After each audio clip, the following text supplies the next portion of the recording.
ตอนนั่งอดมาพอแล้วนั่งคู่บ่า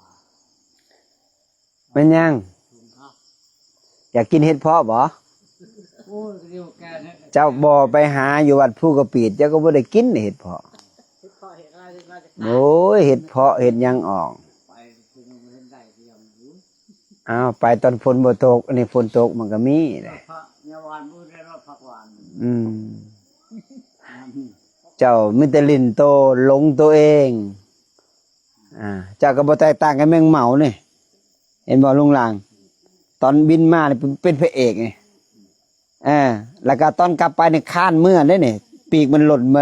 มันลงยังมันลงไฟแสงสีคนเฮาคือกันตอนเกิดมานี่ยังน้อยยังหนุ่มโอ้ยงามและแต่งโตสิแต่งมันเฮ็ดไปซังเฒ่าแก่ชรามันก็ต้องตายห่างกายนี่จิตนี่แหละบ่ตายต้องเฮาสิแก้ไขอยู่ในแก้เรื่องจิตนี่ห่างกายบ่ต้องมาแก้มันเข้าใจบ่จังได้มันก็เหี่ยวมันก็แห้งมันก็หุบเดี๋ยวมันก็เฒ่าเดี๋ยวมันก็ตายแต่จิตนี่ติมันอยู่กับเฮา100 ปี1,000 ปีไผสิแก้ไขมันได้เฮาจะแก้หาวิธีแก้จิตจังไดบ่ให้มันบ่ให้มันลงสู่ที่ต่ำนี่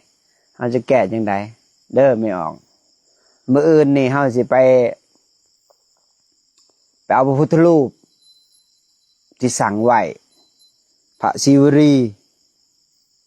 กับพระองค์ประธานอย่างละ1 รูปเป็น2 รูปขอโมทนากับเจ้าภาพไม่ออกบุญสวรรค์ไสยสุขอยู่นครหลวงเวียงจันทร์ที่เป็นเจ้าภาพพร้อมครอบครัว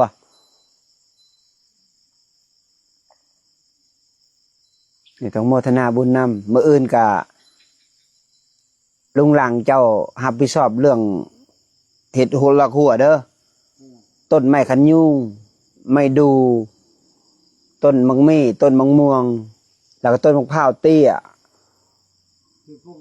ปลูกอยู่ศาลาปราสาท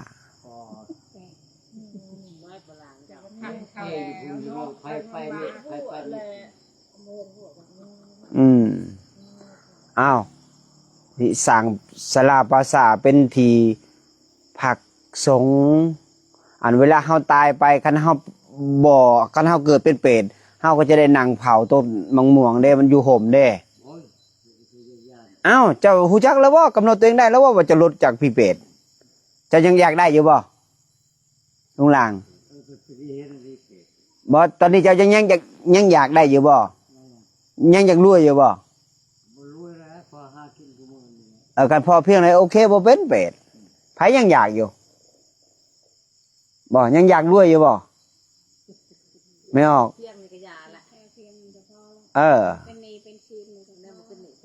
นั่นแหละคนที่บ่มีหนี้บ่มีสินนั่นเศรษฐีเข้าใจบ่ถ้าเป็นหนี้เป็นสินอย่าสิว่าตัวเองเป็นเศรษฐีได้ถึงจะรวย100 ล้านถึงจะมีเงินมีเฮือน100 ชั้นก็ยาละแต่จะเป็นหนี้แล้วจะบ่แม่นเศรษฐีจะยังเป็นคนทุกข์อยู่เพราะเจ้ายังบ่พอปลูกต้นไม้ไว้อนุรักษ์ป่าไว้เวลาตายไปเป็นผีเปรตจะได้มีมงผักมงพิงมื้ออื่นไผพร้อมเด้อญาติโยมไปปลูกต้นไม้ซอยกันมื้อข่อยมาแต่ปราสาทก่อนมาแต่เอาขออภัยมาแต่เอาพระพุทธรูปก่อนเอาแต่พระพุทธรูปแล้วก็ไปกลับบ่ไปแม่นไปกลับมื้ออื่นเพราะว่าปากเซ่บ่น่าจิตอนแรกน่าจะกลับมาได้ล่ะตอนแรกเนาะคำก็ยามมาฮอดบ้านตัวเองเพราะว่าครูบาเวลาบ่มีเด้อันนี้ก็หากจากจาริกธุดงค์มาแล้วจาริกธุดงค์แล้วก็มาเรียนมาวันเกิดตัวเอง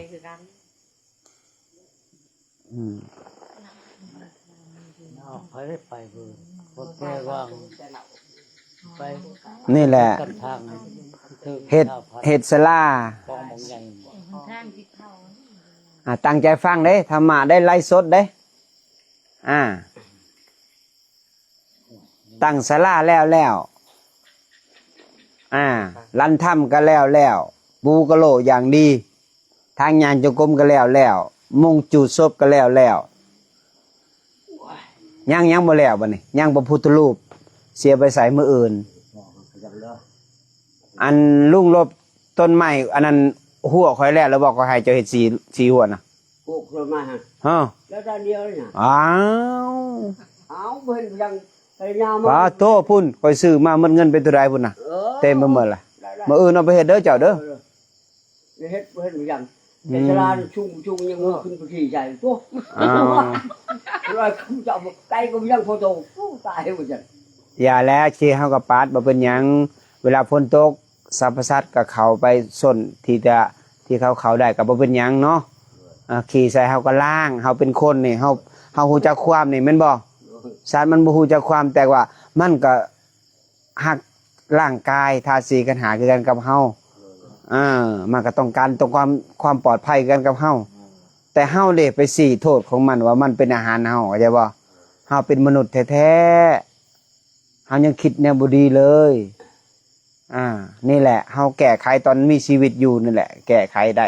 แก้ไขจิตได้ก่อนเฮาสิตายนี่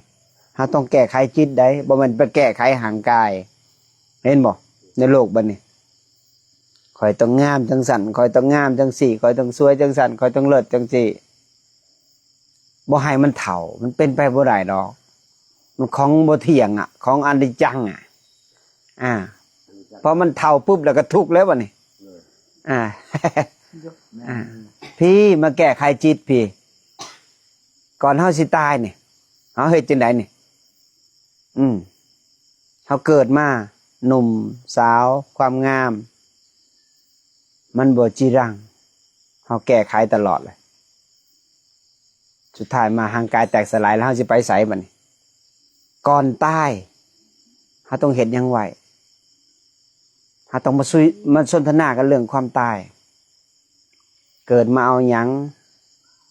เฮามีหยังไปนำได้และก่อนตายเฮาสิไปไสเฮาต้องฮู้แล้วก่อนตายเฮาสิไปไสเฮามาเช็คกันตัวเองตอนเป็นคนเฮามีศีลแล้วบ่เฮารักษาศีลแล้วบ่เฮารักษาจิตเฮาแล้วบ่ไผรักษาจิตได้ผู้นั้นก็รักษาตัวเองได้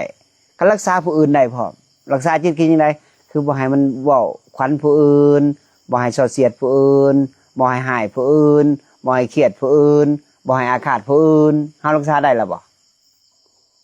ถ้ารักษาจิตตัวเองได้แล้วก็รักษาผู้อื่นได้คือกันถ้ารักษาจิตตัวเองบ่ได้ก็รักษาผู้อื่นบ่ได้ศีลเฮาก็ยังบ่มีได้บัดนี้ตัวนี้ได้เพราะฉะนั้นเฮารีบเผารักษาจิตก่อนที่จะบ่มีธาตุสี่ขันธ์5อยู่ในร่างกายของเฮาเฮาตายแล้วเฮาสิไปไสไม่ออกแสงตายแล้วเฮาสิอยู่ไสสวรรค์อยากไปอยากนั่นคือหยังฮู้จักบ่อยากคือหยังอยากก็คือตัณหาแต่จะต้องไปได้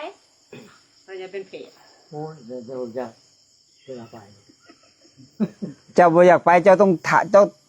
งถามตอนที่ว่าเจ้ายังอยู่เป็นคนนี้เจ้าหายคนบ่เจ้าเครียดคนบ่เจ้าอยากได้ของผู้อื่นเป็นของตัวเองบ่เจ้าต้องถามใจตัวเองตอนนี้คันเจ้าบ่อยากได้แล้วเจ้ามีเมตตาแล้วเจ้าเฮ็ดบุญเจ้าเข้าวัดฟังพระธรรมคำสอนแล้วเจ้ารักษาศีลได้ด้วยเจ้าคิดดีเว้าดีกระทำดีให้มีเมตตาต่อผู้อื่นสรรพสัตว์และตนเองอันเด้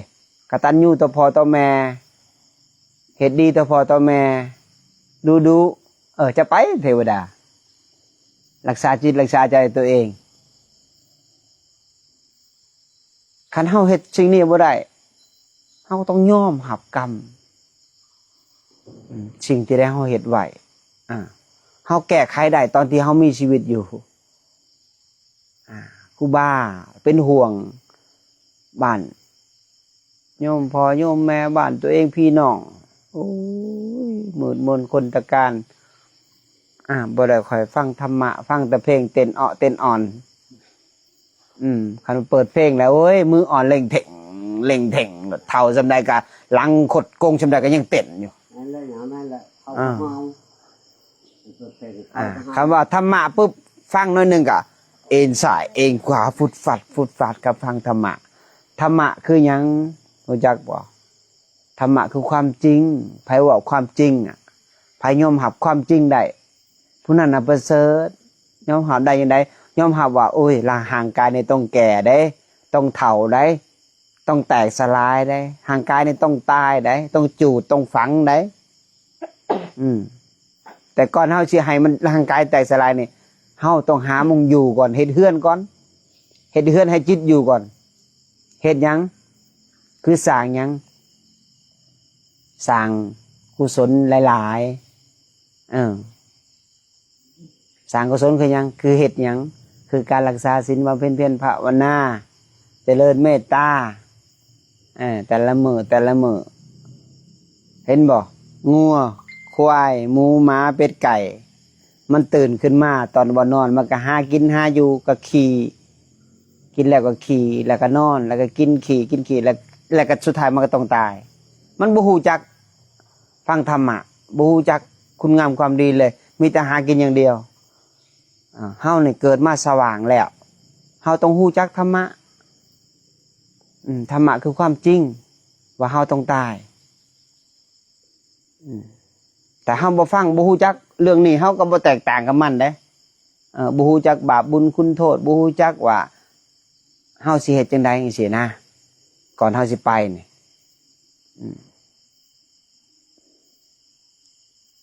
เฮาก็มีโทรศัพท์ก็อย่าเก็บไว้เบิ่งแต่รูปงามๆหลายเบิ่งฟังธรรมะเฮาสิไปไสเด้นี่เฮาเฒ่าแล้วเฮาบ่มีเวลาแล้วเด้นี่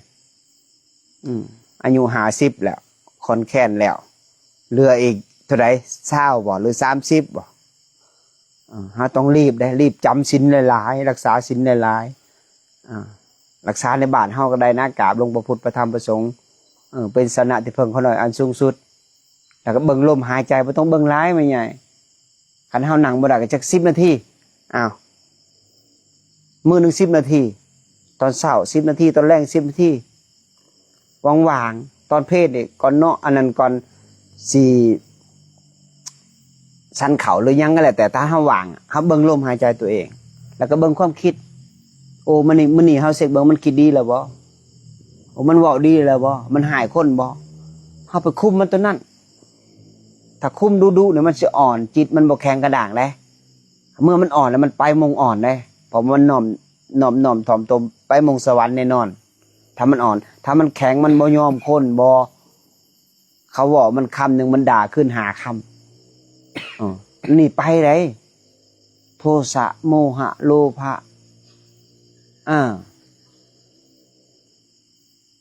ไปมงใดไปมงสู่ที่ต่ำมงใดมันต่ำมันก็ไปมงหันมงพอใจมงใดไปมงหันนี่แหละเฮาตึงว่าเฮาฝึกจิตรักษาจิตเฮาอย่ารักษาร่างกายคันเฮารักษาร่างกายเฮาจะเสียเวลาเพราะว่าห่างกายนี่เป็นเครื่องของตัณหายิ่งงามคนก็ยิ่งหมากหลายตัณหาเกิดหลายทุกคนเป็นทุกข์ย้อนหยังย้อนหาเงินมาแต่งร่างกายเนี่ยเปลี่ยนสุดมื้อนึง 4-5 สุดแต่งโตงามๆเพื่อสนองตัณหาเพื่อสนองกามอย่างเดียวสนองกามว่าได้หยังมันได้ลูกมากก็ทุกข์แม่นบ่ลูก1ก็ทุกข์ลูก1ลูกที่2ก็คัน10คัน15คัน20หาเงินเลี้ยงสุดท้ายมาบางคนน่ะบ่ได้กินแห้งลูกซ้ำเพิ่นลูกติดยาอีกติดเหล้าอีกติดมียิ่งอีกติดผู้ชายอีกตะกี้ในสมัยก่อนเนี่ยพ่อแม่เฮานี่ได้กินแห้งลูกเลยบอกลูกเสือฟังบ่เสืออย่างผู้นึงแต่คู่มือนี่ยังยากแหละสิได้กินแห้งลูกนี่ยากไม่ทันลูกเพิ่นในลูกดินเกมบ่ใส่งานก็บ่ได้สำเร็จมื้อมันเว้นบอกก็บ่ฟังไปบอกมันมาเตะหัวใส่พร้อม เพราะว่าเฮาอย่าเพิ่งลูกเด้อย่าหวังบางคนก็อู้เฮาเฒ่าแล้วบ่มีคนเลี้ยงได้นี่ต้องหาลูกเด้ลูกเฮาสิเลี้ยงเฮาน่ะโธ่ถ้ามันได้ติดเกมน่ะเชิญเจ้าสิได้ใส่มันเผลอๆได้มันบอกแล้วมื้อใดสิตายมันจะขายมูลน่ะได้ลูกตัวนี้อันนี้เด้คันลูกบอกเสือฟังอ่ะก็เอิ้นว่าลูกเฮาลูกเทวดามาเกิดคันลูกบ่เสือฟังนั่นมีแต่หายพ่อหายแม่ตีพ่อตีแม่นี่เขาเอิ้นว่าผีเปรตมาเกิด เจ้ากรรมนายเวรเฮาตัวนี้แต่ว่าอัตถิอัตโนนาโถตนเป็นพึ่งแห่งตนคือเฮาพึ่งตัวเองอ่ะก่อนเฮาสิตายอ่ะเฮาบ่ต้องไปรอส่วนบุญจากเขารอให้เขาอุทิศให้เฮาเฮ็ดไว้ก่อนเลยนี่ลงมาจำศีลดูฟังเทศน์ฟังธรรมนี่ซ้ำเข้าพรรษาปีนี้นี่เข้าพรรษาปีนี้นี่ศีล5ศีล8ว่างๆลงมาจำศีลนี่ศาลาแม่ขาวก็มีนั่งเบิ่งลมหายใจนอนเบิ่งลมหายใจตัวเองอย่างน้อยๆเนี่ยนะเดือนหนึ่งได้3 เถื่อ 4 เถื่อก็ยังดีเมื่อเฮาฮู้จักการวิธีรักษาศีลและรักษาจิตรักษาใจแหละเฮาเมื่อรักษาอยู่บ้านเฮาอยู่เถียงหน้าเฮาก็ได้อยู่ไร่อยู่หน้าเฮาก็ได้เฮาฮู้จักวิธีแล้วเด้ตอนที่ว่าเฮาพระเฮาบ่ค่อยแนะนำเพิ่นแนะนำแต่เฮาบ่ได้มีเวลาให้เพิ่นซื่อๆเห็นบ่หลวงปู่ชอบเพิ่นว่าเพิ่นระลึกเห็นว่าเพิ่นได้ยินคำเพิ่นว่าตอนเป็นคนอยู่ก็ส่วนเจ้าว่าค่าเวียค่านั่นค่านี่ค่านั่นค่านี่บ่มีเวลาลงวัดจักเถื่อสุดท้ายมาตายไปเป็นไก่ไปไล่จิกหลวงปู่ชอบหลวงปู่ชอบลิมิตเห็นบ่หรือจังได๋นั่นแหละใช่คือบ่ส่วนกันแหน่มองจะไปดีๆเอาคอยส่วนจะแล้วตอนเจ้าเป็นคนจะมีแต่ว่าค่าเวียเวียกนั่นก็คือการหาทำมาหากินเฮานี่แหละเฮาแบ่งเวลาทำแน่รักษาจิตรักษาใจแน่คู่เคียงกันไปในการดำรงชีวิตนี่เฮาเฮ็ดเวียกเฮ็ดให้เฮ็ดหน้าคู่กับการรักษาจิตรักษาใจคู่กับการใช้ชีวิตให้มีเมตตาหลายๆให้จิตมันอ่อนรักษาจิตรักษาใจคือคิดดีแล้วเวลามันบอกออกมามันจะบอกดีแล้วมันจะเห็นดีนี่ตัวนี้จะเป็นศีลและจะเป็นนอบละตัวนี้คำมันเห็นจังซี่ได้นะไปเรื่อยๆนะมือที่ธาตุ4 ขันธ์5เนี่ยแตกสลายเนี่ยมันจะบอกห่อนออกหล่นมันมีมงอยู่เด้ขันจิตผู้ใดบ่เคยเห็นสิ่งนี้นะเวลาสิตายนะมันออกห่อนได้มันก็วนก็วายบ่ฮู้จักทางมันสิไปเด้สังเกตเบิ่งนี่ทางไปผายเฮาฮู้จักแหละเฮาก็ย่างไปซื้อเลยสบายแม่นบ่ว่าผายน้องน้ำมันอยู่หันผายใหญ่เฮานี่แต่เฮาบ่ฮู้จักเด้บัดนี้เฮาต้องไปหาถามคนกระวนกระวายแล้วมันยามบ่เจอคนยามบ่ฮู้จักทางไปเปรียบอุปมาแบบนี้แหละมันก็เลยเวลาทาสีกันหาตายมันยานตายเด้มันก็ห้องก็โวยก็ว่าแล้วสุดท้ายมาดิ่งเลยเด้นี่เฮามาฝึกจิตก่อนตายไม่ฮู้จักพระธรรมคำสอนขององค์สัมมาสัมพุทธเจ้าปราสาทน่ะบ่มีใครอยู่ดอกคนเฮานี่คิดว่าเฮาตายแล้วเฮาสิไปอยู่พี่ปราสาทขออภัยจะอยู่บ่ได้ในพี่ปราสาทบ่มีใครอยู่ในพี่ปราสาทตายแล้วเกิดเลยมีแต่ซากกระดูกซื่อๆอยู่ในพี่ปราสาทแต่จิตเฮาไปปรุงแต่งว่าพี่หลอกคอยอยู่พี่ปราสาทมันนี่บ่ต่ำกว่า1,000เข้าพี่ปราสาทมันนี่ได้คอยบ่เห็นพี่จักโต ได้ยินแต่เสียงพี่เป็ดคันพี่เป็ดนั่นคันเกิดเป็นพี่เป็ดนั่นน่าจะมีอยู่ในพี่ภาษาแต่คนเฮาเนี่ยส่วนหลายเนี่ยตายแล้วเกิดเลย เกิดเป็นหยังแหละมันอยู่ที่เหตุที่เฮาตอนเป็นคนนี้เฮาเหตุหยังเหตุดีกระทำดีเว้าดีกตัญญูกตเวทีต่อพ่อต่อแม่ต่อครูบาอาจารย์ฮู้จักเอาโภคทรัพย์เปลี่ยนเป็นอริยทรัพย์ฮู้จักการรักษาศีลบำเพ็ญเพียรภาวนาฮู้จักฟังเทศน์ฟังธรรมให้จิตใจอ่อนให้ฮู้จักยอมรับความจริงให้ฮู้จักว่าสิ่งใดเป็นบาปสิ่งใดเป็นบุญให้ฮู้จักจังซั่นได้ถ้าเกิดเฮาบ่ฮู้จักนะให้เฮาฮู้สิ่งเดียวให้เฮาฮู้จักละอายต่อบาป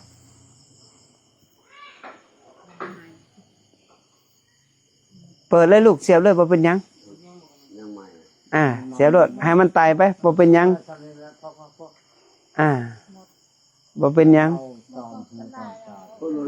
บ่เปิดรถบ่เป็นหยังดอกมันก็ไปหากินของมันอันนี้น่ะธรรมชาติชีวิตของแมงเม่าเนี่ยของหมดการเดียวกับชีวิตของคนเฮานี่ตอนมันบินมามันมาคือพระเอกเนี่ยบินมีปีกเด้ตอนเวลามันกลับไปมันค้านกลับไปมันบ่มีปีกคนเฮาคือกันเกิดมาห้องงามน่าหักตอนหน่อยเนาะเวลาตอนตายในห้องเพราะยังบ่มีมงอยู่เด้ปีกมันหายไปคนเฮากันแล้วบ่มีมงอยู่มันก็ไปที่ซั่นแหละเฮาจึงว่าโอ้บ่แตกต่างกันสรรพสัตว์กับคนตื่นเช้ามางงเงียงไปทำมาหากินขำมาก็นอนแล้วก็ไปหาทำมาหากินแต่บ่เคยให้โอกาสตัวเองบ่เคยเข้าวัดบ่เคยเข้าว่าบ่เคยเข้ารักษาศีลบำเพ็ญเพียรภาวนาบ่เคยให้ทานแก่ผู้ที่บำเพ็ญเพียรภาวนาบ่เคยอุปถัมภ์อุปถากมีแต่ความอยากรากเหง้าของตัณหาก็เลยทุกข์เกิดซะได้ก็ทุกข์ชาตินั้นคันเฮาบ่อยากทุกข์เฮาก็ต้องมาศึกษาเรื่องจิตเรื่องใจเฮาสิบ่ทุกข์เด้คันเฮารักษาแหละรักษาจิตรักษาใจได้เฮาบ่ทุกข์เมื่อบ่ทุกข์เฮาก็สบายเด้เพราะว่าความทุกข์นี่มันเกิดจากรากเหง้าของตัณหาจากความอยากเฮาเบิ่งโลดเวลาเฮาอยากได้เครื่องบ่จะได้ของนี่อยากให้ลูกนี่เวลาเฮาบ่มีเงินซื้อให้ลูกนี่เฮาทุกข์บ่ทุกข์เลยทุกข์เราต้องไปหายืมผู้นั้นยืมผู้นี้หรือว่าเฮาไปหาเงินค่าทำมาค้าขายบ่เพียงพอคันเฮาหยุดสิ่งนี้บ่เที่ยงเด้หาได้ก็บ่เที่ยงหาบ่ได้ก็บ่เที่ยงเฮาทุกข์ย้อนความอยากเฮาหยุดอยากเฮาสังเกตเบิ่งโดดเวลาเฮาอยากเฮาจะทุกข์เวลาเฮาบ่อยากเฮาจะสบายเบิ่งคักๆโลดก็บ่แตกต่างกันเวลามันคิดซั่วๆนะมันจะไหลลงสู่ที่ต่ำเฮาเบิ่งคักๆเวลาคิดซั่วๆเนี่ยมันจะบอกบ่ดีการกระทำมันก็สิบ่ดีมันก็สิโทสะขึ้นมันก็สิอาฆาตมันก็สิพยาบาทนี่มันความคิดมันบ่ดีเลยนี่มันก็ตามไปพระพุทธเจ้าว่าให้คิดดีเว้าดีก็ทำดีคันมันคิดดีแล้วการเว้ามันก็ดีการกระทำมันก็ดีความเมตตามันจะเกิดนี่จะเบิ่งตัวนี้คันจะละความคิดซั่วๆไปได้นะอุ้ยเจ้าสิสูงเลยเห็นบ่มนุษย์แปลว่าใจสูงผู้ใจสูง